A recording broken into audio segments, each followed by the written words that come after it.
যদি জান্নাতের হুরের খবর তারা পেত, তারা দুনিয়ার এই নারীর পিছে ইফটিজিং করতো না। ঠিক কিনা কথা বলে?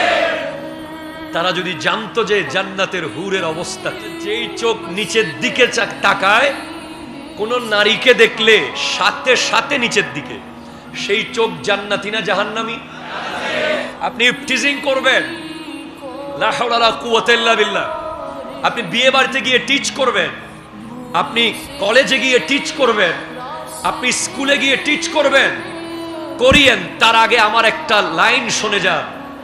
আমার নবী বলেছেন, ক্বালা রাসূলুল্লাহি সাল্লাল্লাহু আলাইহি ওয়াসাল্লাম, হুব্বিবা ইলাইয়া মিন দুনিয়াকুম সালাস।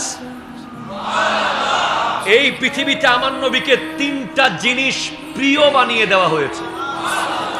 তার মধ্যে প্রথম নম্বর কি হতে পারে? আপনারা আন্দাজ করে দেখেন, আমার নবীর সবচেয়ে প্রিয় কি?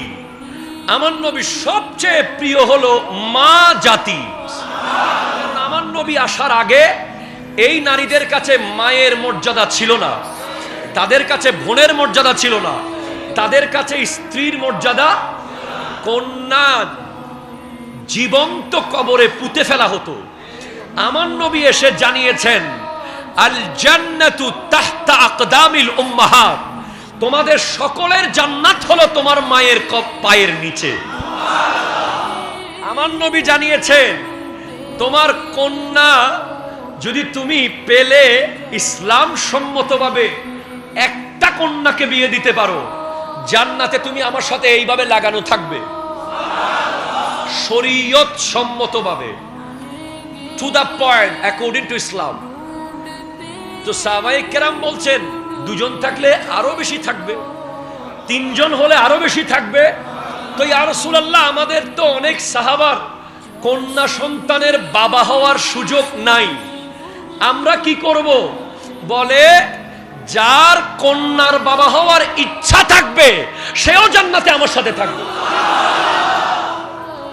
আপনি কি বলেন? ওই নারী জাতিকে আপনি উত্ত্যক্ত করবেন, ওই নারী জাতিকে আপনি ইফটিজিং করবেন, ওই নারী জাতিকে আপনি রাস্তায় হাঁটতে দেবেন না। এটা কাল হাসরের মাঠে আপনাকে নবীজির কাঠগড়ায় দাঁড়াতে হবে।